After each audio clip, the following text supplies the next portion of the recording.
Section 1. You will hear a telephone conversation between Jason and Laurel.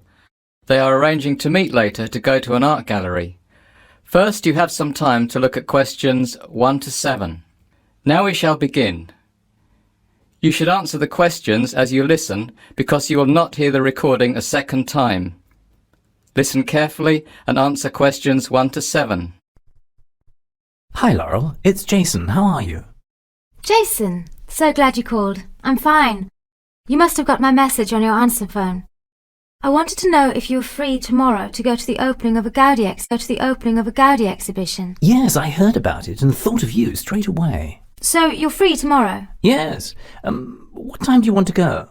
Well, I have a class at college in the morning until 11:15. Wait, no, 11:30. So any time after then. I have a lecture until about 12:15. Well, that works perfectly. Do you want me to come and pick you up? No, you're much closer to the gallery than I am. Which gallery is it? The Tate, which is really good because I can get there pretty easily by tube. Oh, right. Okay. Where do you want to meet and at what time? If I leave when I finish my class, I can probably make the 11:55 tube. That should get me into central London in about 25 minutes. I can come to the tube to meet you by 12:30. It's probably easier to meet at the Tate. The tube is pretty quiet at that time, not the usual rush of people, so I should be okay. And they've installed a new device in the lift for wheelchairs, so I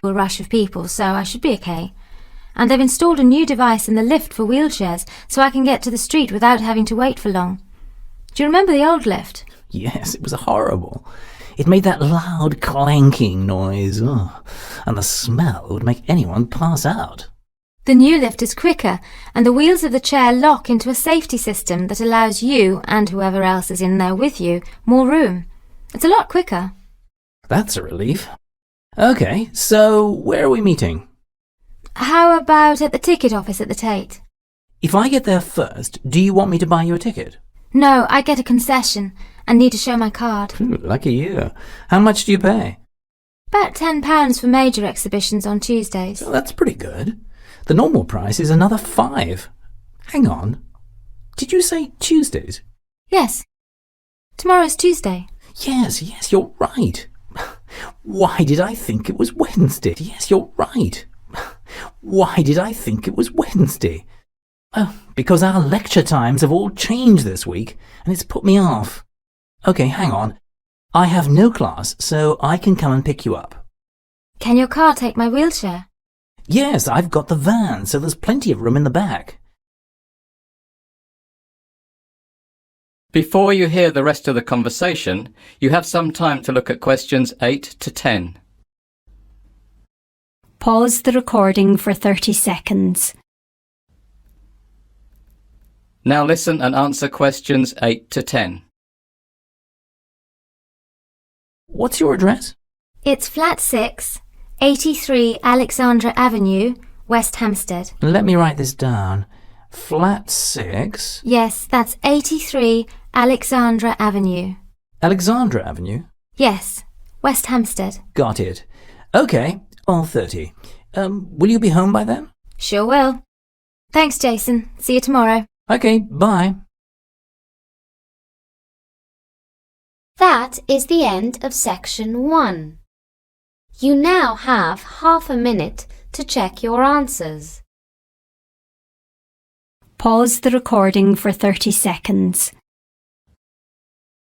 Section 2.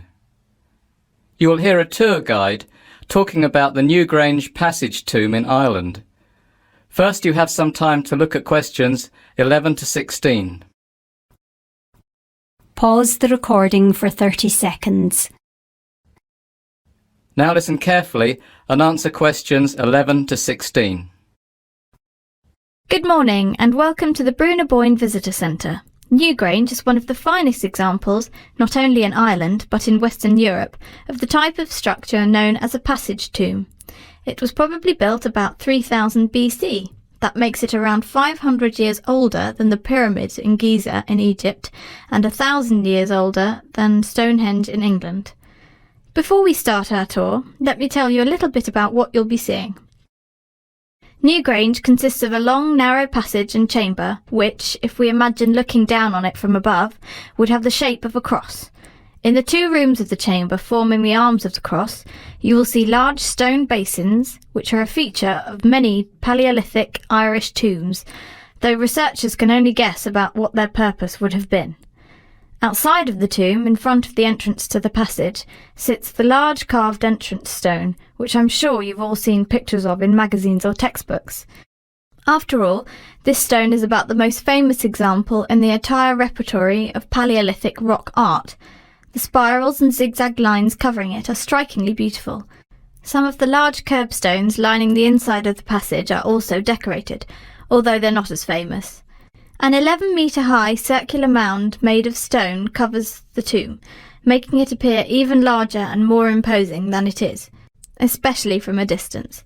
The final thing I want to mention before we set off is the light box, which is an opening that you will see in the roof of the passage above the entrance, which allows the light of the sun to enter and illuminate the tomb at sunrise on the day of the winter solstice.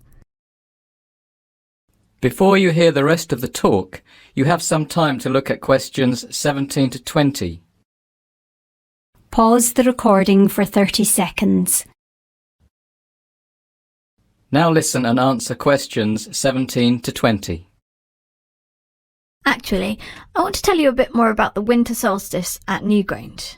The alignment of the tomb to the winter solstice sunrise is without a doubt one of the most amazing features of Newgrange, and has led researchers to speculate that the site may not have been only a place of burial, but may have had broader cultural importance as a place of spiritual or scientific significance. Indeed, to witness the winter solstice sunrise illuminate the tomb is breathtaking, and still has a deep resonance with people today. The general public are welcome to gather at Newgrange for the sunrise on the mornings around the solstice, but access to the chamber itself is limited on the solstice morning, and is decided in advance by the lottery. It's proved to be extremely popular. Last year there were 25,349 entries for the solstice lottery's 50 places. But don't despair. In recent years, the event has been transmitted live by the Office of Public Works to hundreds of thousands of people around the world via internet and television stations. This year's draw will take place on September 30th, and the winning applicants will be notified by mid-October. To assure that everything is fair and square, children from 3 local schools will choose the winning applicants. 50 names will be drawn, and each of the lucky winners can bring a guest. But of course, 100 people won't fit in the tomb. We have room for 10 lottery winners and their guests in the chamber on each of the 5 mornings around the winter solstice. If you're interested in signing up, you can do so at the information desk on your way out. That is the end of section 2. You now have half a minute to check your answers. Pause recording for 30 seconds. Now turn to section 3.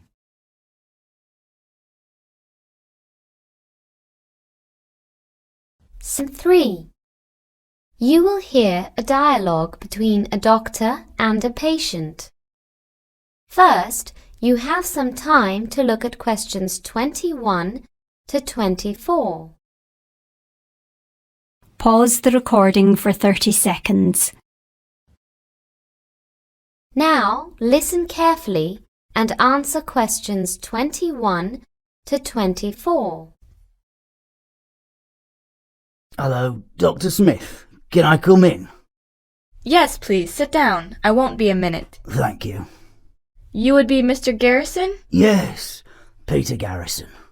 Okay, what seems to be the problem, Mr. Garrison? I've been having some pains in my stomach and it's been bothering me for nearly 2 weeks.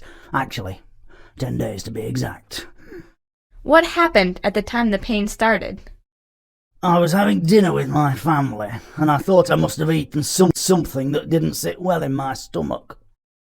Then what did you do? I drank a glass of Alka-Seltzer to ease the pain, but it didn't work.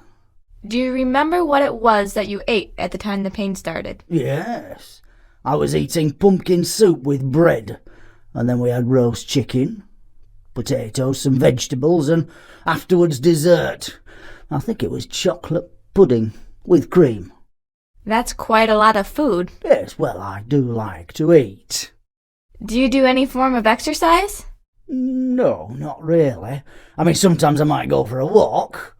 How often? Maybe once a month. And for how many hours? Oh, no, not a long walk. I might walk to the local shops instead of taking my car. How far away is the shop? About 5 minutes. By car? No, on foot. Well, I think the problem here is that you're quite overweight from the looks of things.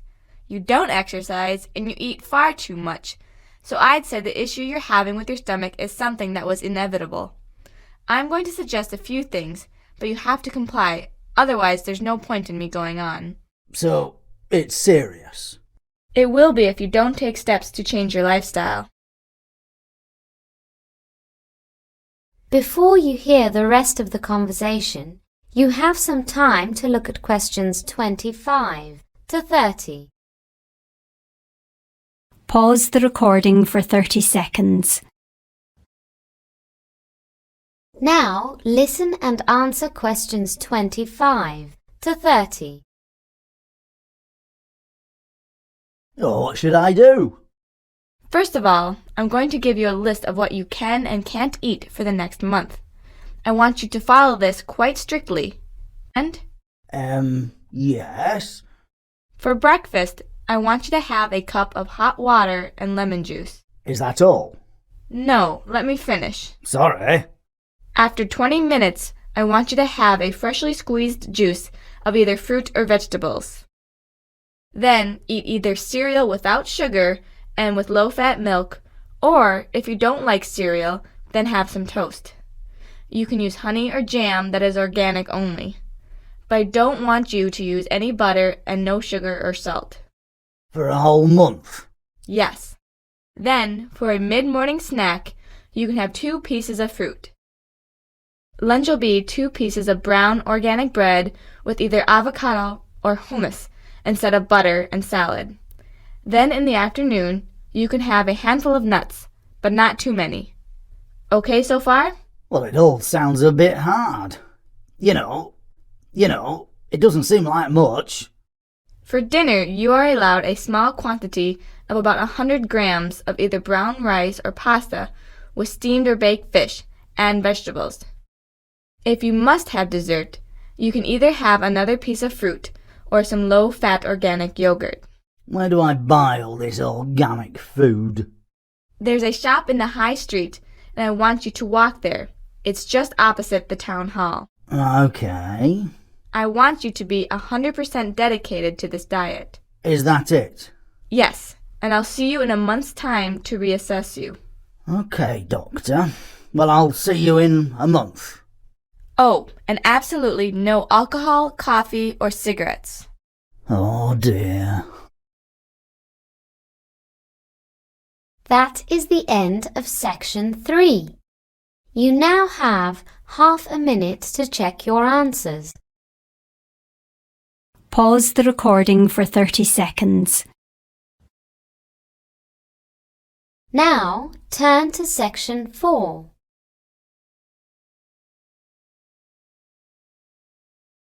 Four. You will hear part of a lecture on photography. First, you have some time to look at questions 31 to 40. Pause the recording for 1 minute. Now listen carefully and answer questions 31 to 40. Last week, we focused on the creative side of photography, composition, etc. But this week, it's time to get a bit more technical. Today, our focus is going to be on exposure. The term exposure simply refers to the amount of light your film is exposed to, or, put another way, the amount of light you allow to strike your film. A good photographer has got to know 2 things. 1. How much light is required to capture a particular image, and 2. How to control the light reaching the film. The former is usually determined by the camera's inbuilt light meter, and the latter is taken care of by means of the aperture and shutter settings. Essentially, exposure time is controlled by opening the aperture and allowing light to pass through it for a fixed duration. Aperture sounds like a fancy word, but in simple terms, it is basically a hole whose size can be varied to allow more or less light to pass through it. Aperture size is described in f numbers, with each f number being half as bright as the previous one. The difference in value between one full f number and the next is known as a stop. The smaller f number, the larger the aperture, and the greater the amount of light being let pass through it. Shutter controls also play a crucial role in determining the exposure for a shot. The shutter prevents light from reaching the film until the instant of exposure when a picture is being taken. Then it opens for a predetermined amount of time, allowing light to pass through the aperture and onto the film. Shutter speed is expressed in seconds or fractions of a second. A 1 unit change to the shutter speed is also known as a stop, and a change of 1 stop to the shutter speed has a similar outcome to a 1 stop aperture size adjustment. Overexposure, as the name suggests, occurs when you give your film more exposure to light than is necessary to capture a clear image. Telltale signs of overexposure include pictures dominated by pale or light shades and poor washed out colours. Underexposure, then, occurs when there is not enough light and produces the opposite result, a dark image with poor detail and shadows.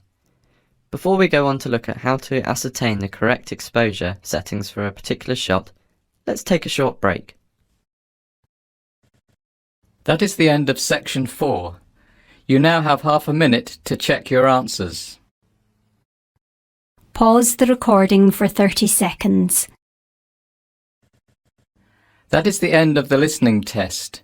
In the IELTS test, you would now have 10 minutes to transfer your answers to the listening answer sheet.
Thanks for watching. Here are other 2 videos. You can watch them as well. And if you haven't yet subscribed my channel, please subscribe it and hit the bell icon for my upcoming videos, and share these all videos among your friends.